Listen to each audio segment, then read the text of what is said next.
How's it going, guys? This is Brandon from USF1. Thank you for tuning in for the final race review of the season for 2017 with Formula One. As you guys know, Abu Dhabi was yesterday, Sunday, obviously in Abu Dhabi at Yas Marina Circuit. To be quite honest, kind of boring. Bottas seemed to have the entire race in the bag, except for when it came to around the pit stops.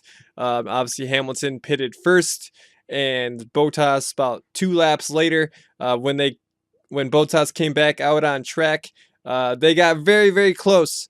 Hamilton almost was able to pull off the pass, basically on the first lap once Bottas got out.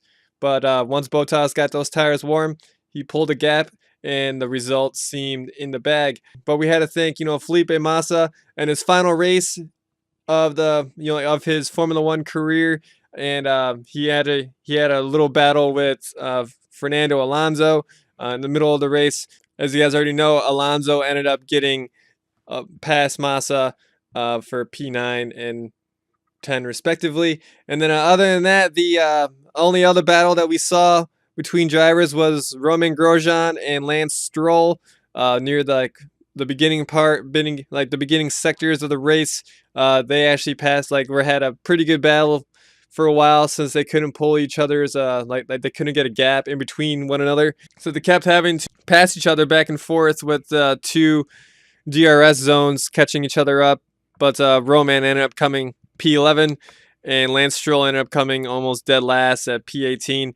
There were some drivers incidents, of course. Daniel Ricciardo ended up having he ended up pitting twice within a couple laps, complaining about a puncture his second time, and then after brushing up against the wall, after that his car ended up failing, and he ended up having a DNF. That's kind of really unfortunate for Daniel. Considering that he's having a bad year for Red Bull, his contract is up at the end of next year, and he might be switching teams, especially if Red Bull is not competitive next year. And then Carlos Sainz had him going into the pits, and then for some reason his crew didn't apply the lug nut to his left front tire, so his tire actually somehow stayed on, but he ended up having to stop the car and turn it off and all that fun stuff.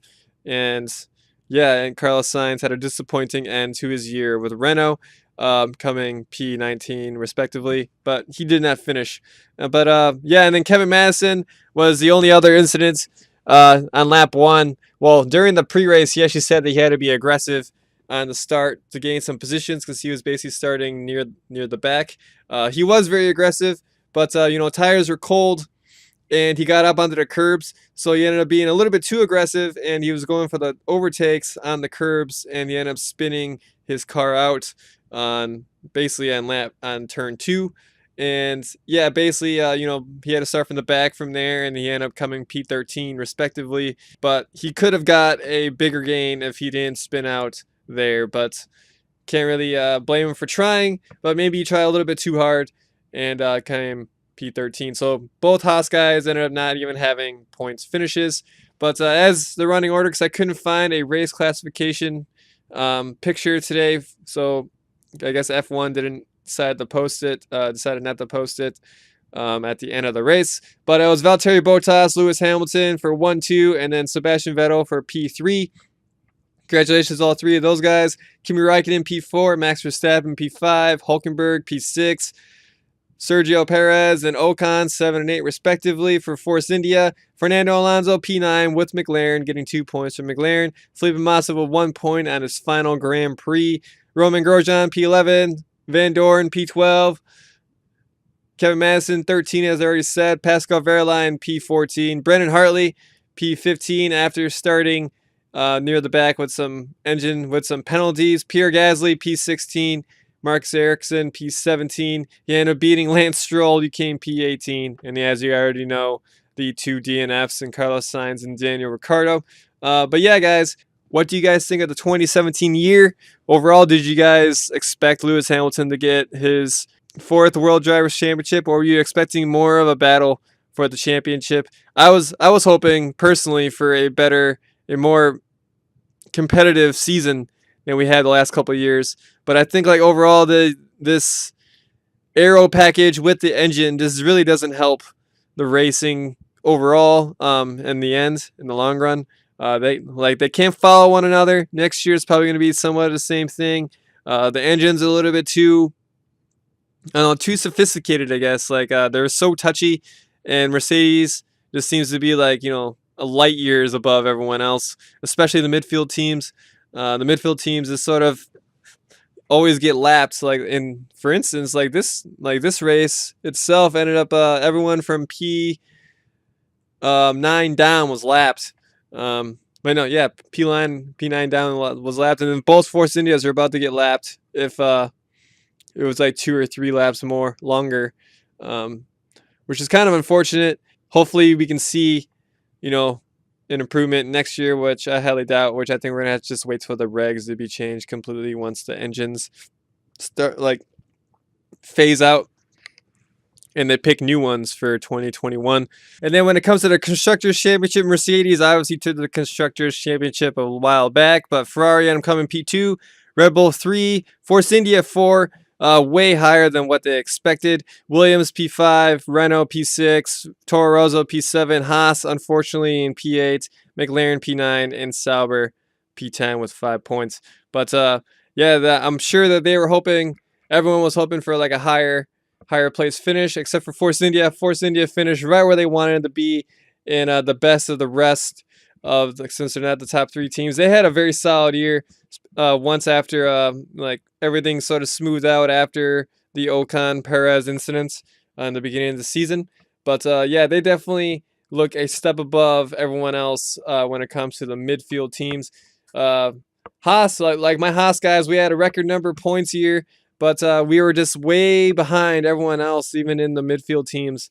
We had to do something with that chassis next year, and we'll see if they can, improve the following season. Toro Rosso, obviously, are going to be going to Honda engines next year. They end up getting a bunch of Renault penalties, because they had to swap out so many engine components. Brendan Hartley ended up becoming the victim of that, even though he just, and came back into F1 to finish out the year. And same thing with Gasly too. They end up having a lot of engine problems with Renault. Besides Renault themselves, they actually had a lot of problems near the end as well, coming P6, as you guys know. But they had a lot of points. They had more points than they did last year, but definitely was not enough to beat Williams.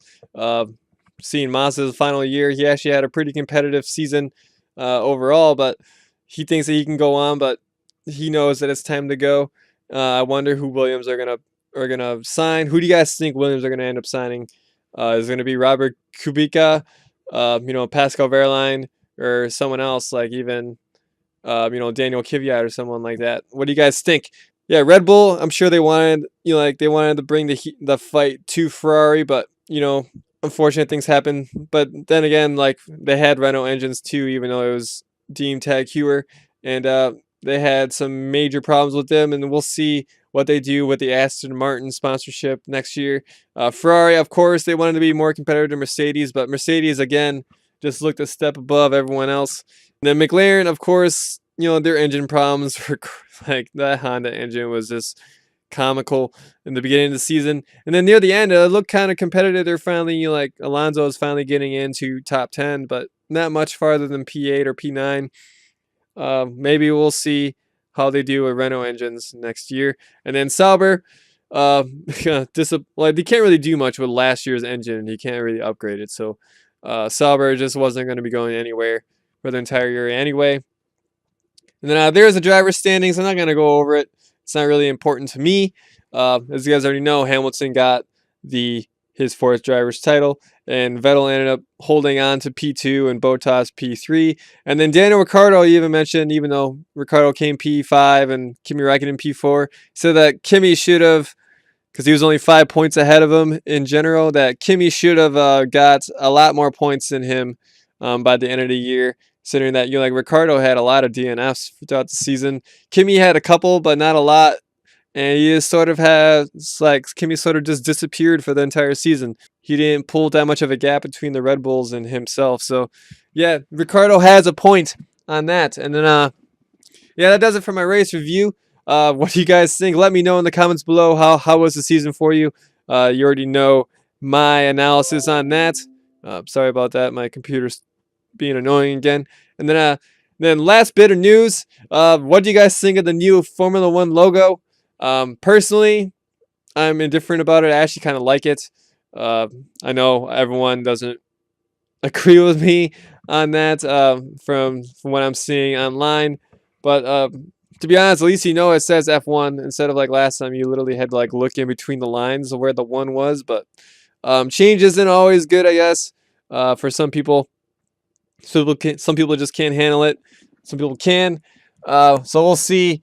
Maybe it'll grow on you as the months go by and we start for testing for 2018. We'll see how it grew on you then. But yeah, guys, thanks for watching. I'm Brandon with USF1. Slap that like button for the end of the 2017 season. Thanks for watching. I'll check you guys later. I'm probably going to be covering Formula E this year. And, that starts next week this week on the 2nd of December and 3rd in Hong Kong. I'll be doing a race preview shortly, probably in a couple days. And, but until then, guys, I'm Brandon with USF1. Thanks for watching. You guys have a great year and, great rest of 2017. And I'll see you back in 2018. But of course, I'll be doing some random videos during the off season. So stay tuned. Make sure you hit that subscribe button. But until then, guys, I'm Brandon with USF1. Thanks for watching. Peace.